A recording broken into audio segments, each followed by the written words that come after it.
On this episode of Redlit, throw a soda at a savage old man's daughter? You know where this is going. So executive jobs are more important than mine.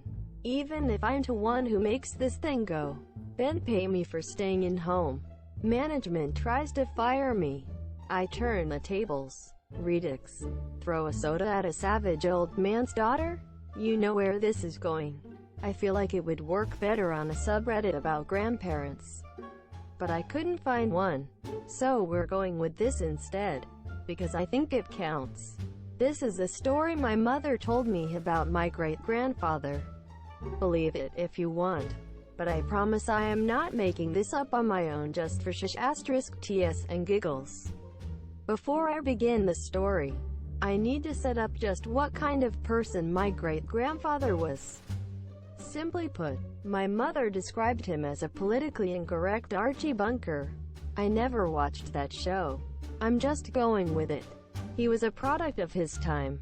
He looked old, but he never acted old. From the stories I've heard about this guy, he was a pure savage who didn't give two *ts about what anyone else thought about what he said or did. He was that scary but cool old person I'm sure everyone has known at one point or another. Cast. Great-grandfather Archie, because why not? Closing parenthesis. Great-grandfather's daughter Sally, the rude idiot who gets the short end of the stick soda guy. Judge. This story takes place in the 1980s, in an outdoor music venue my family liked to visit. I'm a bit unclear as to everybody's ages, but Archie was in his 60s, so his daughter, my grandmother's sister, Sally, was most likely in her late 30s or 40s. The details are a little vague, but from what I was told, Archie liked to chew on cigars. Not smoke them, just chew on them. So he and Sally are spending time together when he pulls a cigar out. Almost immediately, this random 20-something-year-old they didn't know who you'll call soda guy started making snide comments about the cigar. Archie, not yet getting angry, asks soda guy to leave them be. Soda guy apparently does not take too kindly to just being brushed off, and starts to insult Archie and Sally, particularly Sally, who hasn't said anything. Archie has always been protective, so when soda guy starts taking shots at Sally, Archie is starting to get upset. I don't know what he said exactly, but I'm imaging Archie said something like, "If you don't please shut your *man mouth right now, I will come over there and make you shut it." Soda guy, not intimidated by this very old-looking man, doesn't listen. Not sure how this happened, but it escalated to soda guy throwing a soda at Sally, but it never made it to her. Archie batted it out of the way, and *t hits the fan. Remember how I said Archie looked old? When I said that, I meant that. Not only was he in his 60s, but he also wore those old Coke bottle glasses because he was almost completely blind. He had bad diabetes, and he also had a bad gout in his leg. A gout, if you don't know, is arthritis caused by too much uric acid in the blood, and probably a whole host of other issues I don't know about. Basically, Archie legit looked like he would keel over any second, so I guess that's why soda guy did what he did. But Archie was so not having this. *P. Archie got up and then proceeded to somehow beat the ever-living *T out of this guy. And Archie wore some pretty heavy silver rings, which he used to slap soda guy silly. So, yeah, Archie really did a number on this guy. I assume soda guy tried to fight back, but lost miserably. Don't know if anyone tried to stop him, or if anybody called the cops, or what. What I do know is, a few weeks later, Archie gets summoned to court for, I guess, assault and battery charges or something. So this old man hobbles into the courtroom with a few other relatives, with soda guy in the room, and the judge gets an eyeful of Archie. Like I said, he didn't act old, but he looked old, very old. So the judge says to Archie, "Did you really beat this man up?" Single quote. Archie, with no shame, says, "Why, yes, I did." Judge, "And why did you do that?" Single quote. Archie, going into protective papa mode, because he started causing a ruckus, harassing me, and threw a full soda bottle at my daughter. Judge, "And why did he do that?" Single quote. Archie, "I was chewing on a cigar, and I guess he didn't like that." Of course that wasn't the actual conversation, but you get my point. And I'm not too sure what happened after that. I know nothing about court proceedings, but I guess the judge just saw this incredibly old-looking man who, once again, was blind as a bat and probably had trouble walking. Then looked at this ticked-off, able-bodied 20-year-old. I guess his thought process was asterisk, "Are you kidding me right now?" Asterisk. So judge says something along the lines of, "Just get out of here," and proceeded to shoo everyone out. As far as I know, Archie never got into any more trouble with Soda Guy or the law. I imagine it was a bit easier to get away with this back in the 80s. But my mother said Archie really should have faced further consequences, at least a fine or something. But from what I can tell, nothing else ever came of it. Like I said, this was just a story my mother relayed to me, so I don't really know if it's true or not, but I thought it was entertaining. I do kind of wonder what happened to Soda Guy after that. If he was in his 20s in the 80s, he's be in his 50s by now. He might still be out there. Archie was an interesting guy though. He was very loving and protective in his own way. I kind of would have liked to get to know him better. But he passed away when I was around 4 years old. TL. Dr. Savage old man beats up young guy for throwing a soda at his daughter, and gets away with it because judge shoos everyone out of the courtroom due to how unbelievable it is. So executive jobs are more important than mine. Even if I'm the one who makes this thing go, then pay me for staying in home. Management tries to fire me, I turn the tables. Redux. I'm not sure why, but my previous post was deleted. At the request of others I am reposting it. This story is totally true. I think I still even have some of the certificates of appreciation in storage.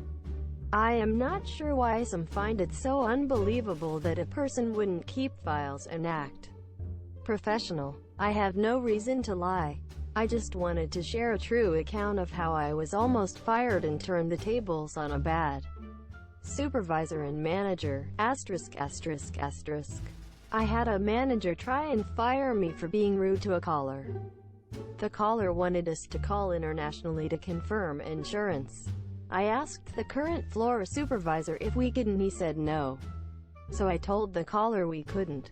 She ended the call and I went to ask the supervisor if there was anything we could do and was told we could not. I asked him to email that answer to me and he did. I got called in and was told that I was unprofessional on the phones and that I was not following correct procedures and that I was being investigated with consideration that I would be fired. My supervisor had no spine, so was in agreement that I needed to be fired. I was told we do not ever tell a member no, and that she had spoken with the supervisor who told me to say no, and he denied it and claimed I never asked him his year. Luckily I had 3 years of weekly emails I saved and printed out that showed me every Thursday, asking my supervisor if I was doing okay on the phones, how I could improve, and if there were any classes I could take to improve my skill and knowledge. Every reply was praised with how well I was doing, how I was being considered as or doing well as a trainer. I became one after a year, and had reviews of my work attached.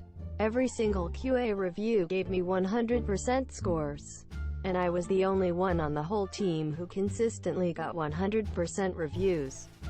I also had a large file full of customer compliments, where they asked to speak with a supervisor to praise my work and then I am given a certificate. I also included the email from the supervisor who instructed me to say no. I quietly put this all together in an inch-thick file, and made 3 copies. I was called back to discuss my reprehensible behavior and to review calls I had made as evidence of my bad service. As we listened, the manager pointed out how cold and emotionless I sounded. I agreed that it could have been taken this way if one were to look for a problem. But my phone voice is always calm and careful so that I am easily understood.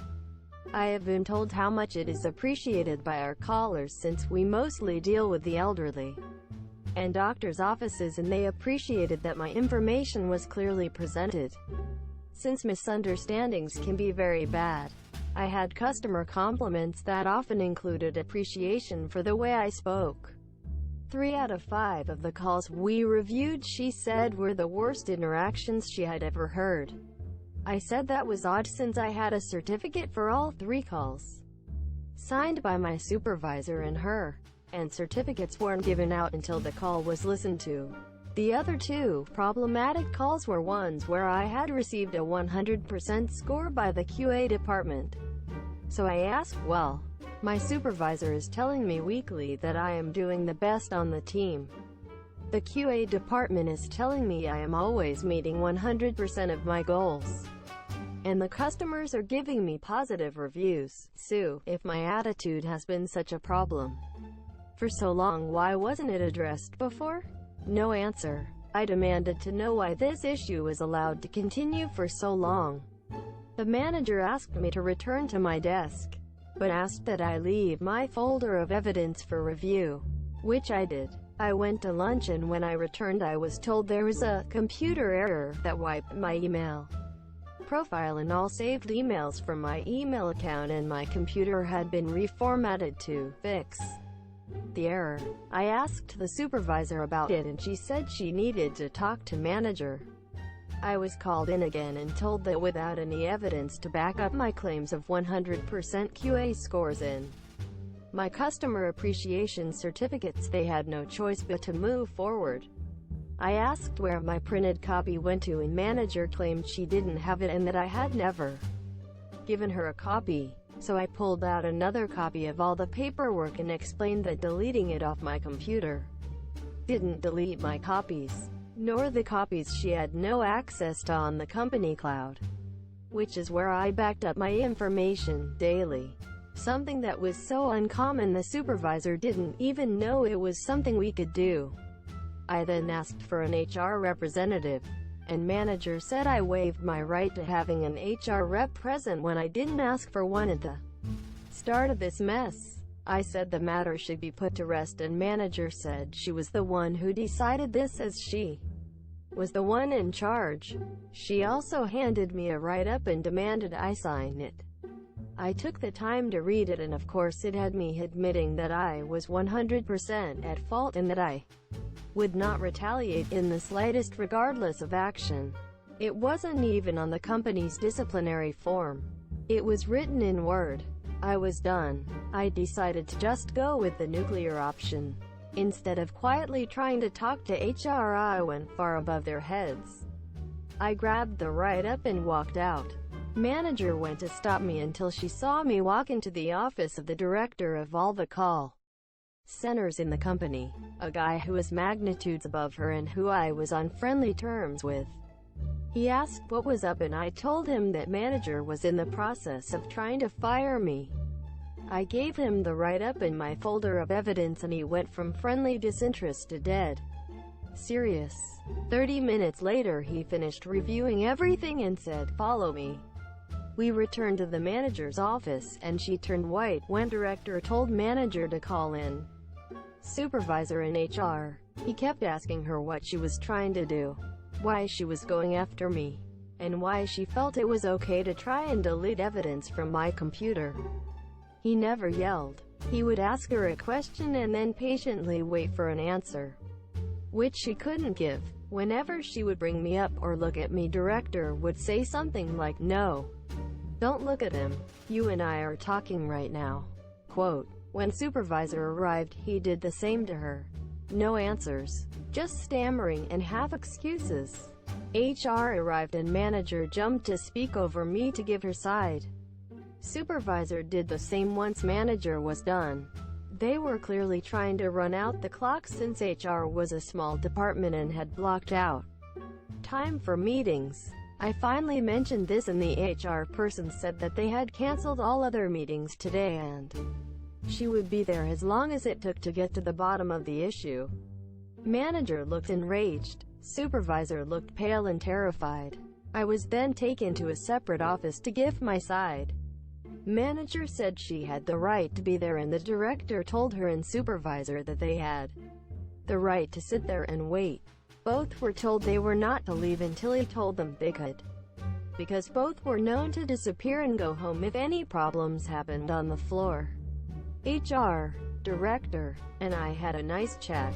We went over my evidence and call history, listened to the call that started the whole landslide, and then asked if there was anything I think I could have done better. I said that I could have asked a different supervisor for help. I used the HR person's laptop to pull up my stuff I had saved on the cloud and there it was.